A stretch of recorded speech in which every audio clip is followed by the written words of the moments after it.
Welcome back to my channel. Bathroom design series के part 2 में आपका स्वागत है। इस वीडियो में हम टाइल का साइज़ क्या लेना चाहिए, वॉल पे आपको टाइल कहाँ तक लेनी चाहिए और डब्ल्यूसी या वॉश बेसिन कैसा लेना चाहिए, मिरर कहाँ लेना चाहिए, कैसे लेना चाहिए, लाइटिंग कैसी होनी चाहिए, इन सब चीज़ों के बारे में डिटेल में बात करने वाले हैं। और जो भी डिज़ाइन का पार्ट है वो हमने पार्ट 1 में बात की है कि कैसे आपको अपना बाथरूम डिज़ाइन करना चाहिए। वेट एरिया, ड्राई एरिया कहाँ लेना चाहिए, कैसे लेना चाहिए, तो उसको समझने के लिए आप पार्ट 1 भी ज़रूर देखें। वीडियो के एंड में एक्स्ट्रा टिप्स हैं, तो वीडियो को एंड तक ज़रूर देखें। नमस्कार दोस्तों, मेरा नाम है Nidhi Tiwari, I am an architect. चलिए वीडियो को शुरू करते हैं। सबसे पहले हम ये डिस्कस करेंगे कि क्या साइज़ का टाइल लेना चाहिए हमको छोटे बाथरूम में। कभी भी हमको छोटे बाथरूम में फ्लोर हो या वॉल हो, छोटे साइज़ की टाइल्स नहीं लेनी चाहिए।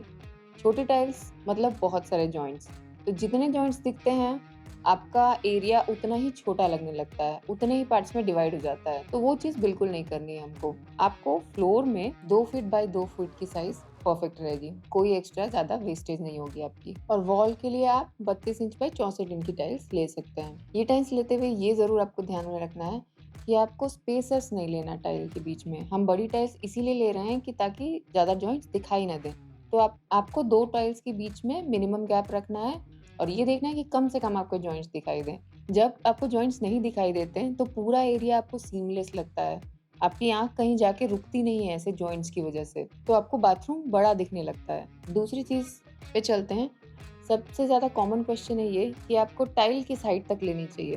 तो अगर आपका बाथरूम छोटा है या बड़ा है, तो आपको टाइल 7 फीट तक या 8 फीट तक नहीं लेनी चाहिए। आपको पूरा सीलिंग तक आपकी टाइल को लेके जाना है। इसके 2-3 फ़ायदे हैं। सबसे बड़ा फ़ायदा तो ये, अगर सीलन आती भी है, तो आपकी टाइल के पीछे छुप जाती है वो वॉल पे जो थोड़ा-सा गैप रहेगा उसमें वो दिखाई नहीं देगी।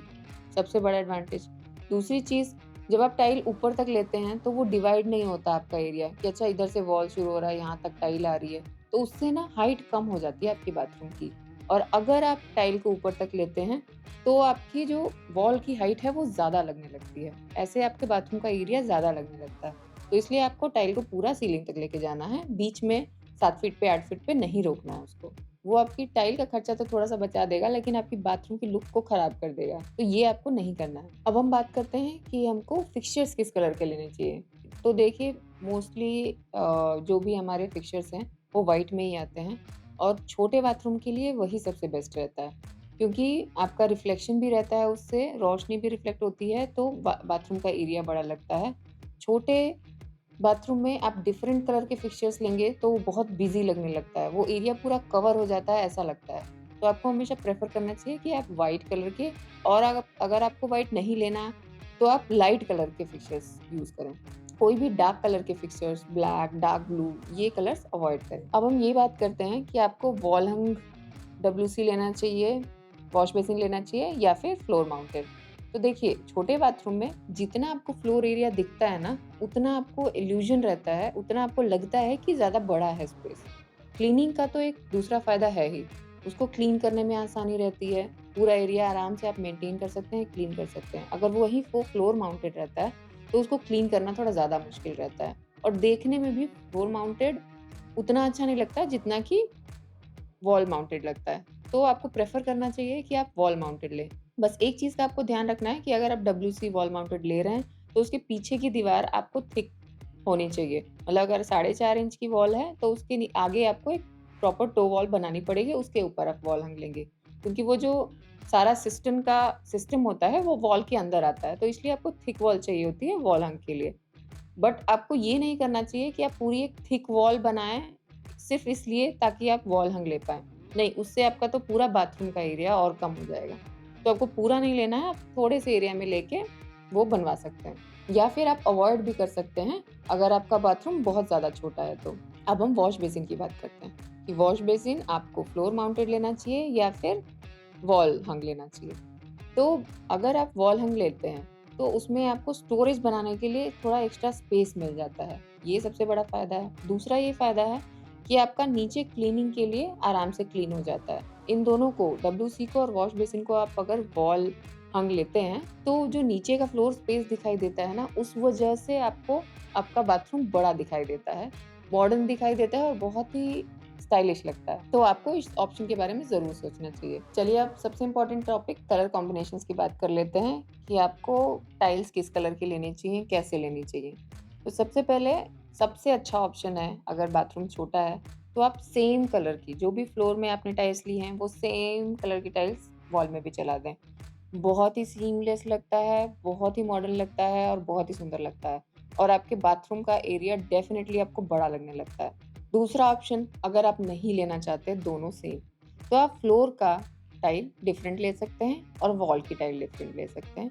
बट कोशिश आप ये करें कि आप लाइट ही लें, लाइट कलर की टाइल्स ही लें।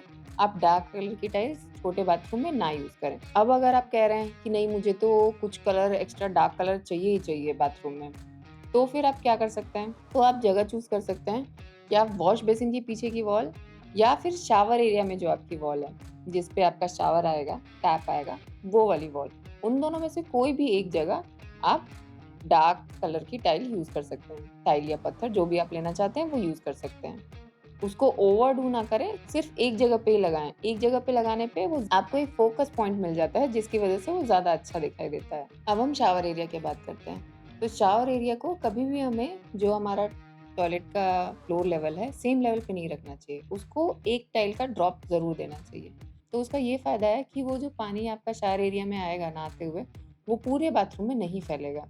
या फिर अगर आपने लेवल ड्रॉप नहीं लिया है, तो आप बंदी बनवा सकते हैं, जिसमें आपको 1 डेढ़ इंच की हाइट लेनी है और उसको 3 इंच चौड़ा लेना है। 3 इंच चौड़ा इसलिए लेना है ताकि आप उसके ऊपर ग्लास का पार्टीशन फिक्स करें। अगर आपका बाथरूम छोटा है, तो आपको कर्टन्स नहीं यूज़ करने चाहिए मेरी समझ में, क्योंकि वो आपके बाथरूम को एकदम ब्लॉक कर देता है, डिवाइड कर देता है, जिसकी वजह से आपका बाथरूम और छोटा लगने लगता है। तो उसकी जगह अगर आप ग्लास पार्टीशन लेंगे, तो वो बहुत ही अच्छे दिखाई देते हैं और आपका मेन पर्पस जो है, ताकि वो बाहर पानी ना आए, वो सॉल्व करते हैं। बट आपको जो शावर एरिया का ग्लास है, वो पूरा सीलिंग तक लेने की ज़रूरत नहीं है। वो आप 7 फीट तक लेंगे, 6 फीट तक लेंगे तो भी सफिशिएंट है। तो एक और इम्पोर्टेंट चीज़ है कि जो भी अगर आप ग्लास का पार्टीशन यूज़ कर रहे हैं, तो जो ग्लास है आपका, वो क्लियर ग्लास यूज़ करें। हमको सी थ्रू होना चाहिए, वो दिखाई देनी चाहिए आपकी शावर की वॉल, ताकि बाथरूम बड़ा लगे। अगर आप फ्लूटेड ले लेंगे या फ्रॉस्टेड ले लेंगे या कोई भी ऐसी ग्लास ले लेंगे जो कि क्लियर नहीं है, जिसमें कोई पैटर्न्स हैं, कुछ है, तो आपको वॉल दिखाई नहीं देगी और फिर वो आपका बाथरूम छोटा लगने लग जाता है। तो अगर आप क्लियर ग्लास लेंगे तो बेस्ट रहेगा, उससे आपका बाथरूम ज़रूर बड़ा लगेगा। अभी तक अगर आप ये वीडियो देख रहे हैं और आपको कुछ भी अच्छा लगा है, तो इस पार्ट को स्किप ना करें। फटाफट से पहले सब्सक्राइब का बटन दबाएँ, क्योंकि बाद में आप भूल जाएँगे सब्सक्राइब करना। और इसको लाइक करें और कमेंट करके बताएँ कि क्या नई चीज़ आपने सीखी इस वीडियो से, और अगर कोई कन्फ्यूज़न है तो वो भी आप कमेंट में पूछ सकते हैं। चलिए अब एक्स्ट्रा टिप्स की तरफ चलते हैं। सबसे पहली और सबसे इम्पोर्टेंट बात कि कभी भी आपको छोटे बाथरूम के फ्लोर में पैटर्न वाली टाइल्स नहीं लगानी चाहिए। ज़िगज़ैग टाइल्स या कोई और पैटर्न बना हुआ है या कुछ फ्लावर बना हुआ है, नहीं, ऐसा नहीं करना है। वो बहुत ही बिज़ी कर देगा आपके बाथरूम को। आपके बाथरूम में जितनी जगह है वो और कम लगने लग जाएगी। तो ये पॉइंट आपको ध्यान रखना है कि आपको वॉल्स हो या टाइल्स हो, ऐसी डिज़ाइन वाली, बिज़ी डिज़ाइन वाली टाइल्स बिल्कुल नहीं यूज़ करनी है। दूसरी चीज़, हम टाइल की बात करते हैं, तो टाइल में ना एबीसीडी पैटर्न्स के साथ टाइल्स आती हैं। उनके जो रेशे होते हैं वो कुछ पैटर्न के साथ आते हैं। तो आपको वो पैटर्न्स के साथ ध्यान दे के वो खरीदनी है और उनको रख के बना के देखना है कि कैसे आपका पैटर्न बन रहा है। तो इस पे भी ज़रूर आपको ध्यान देना चाहिए जब भी आप टाइल खरीदते हैं तो। अगर आप घर बनवाने जा रहे हैं तो आपको ये वीडियो ज़रूर देखनी चाहिए। आई होप आपको सब क्लियर हो गया होगा और ऐसी वीडियोज़ देखने के लिए आप इन लिंक्स पे क्लिक कर सकते हैं। Thank you very much for watching this video. Don't forget to subscribe, like and comment. Thank you.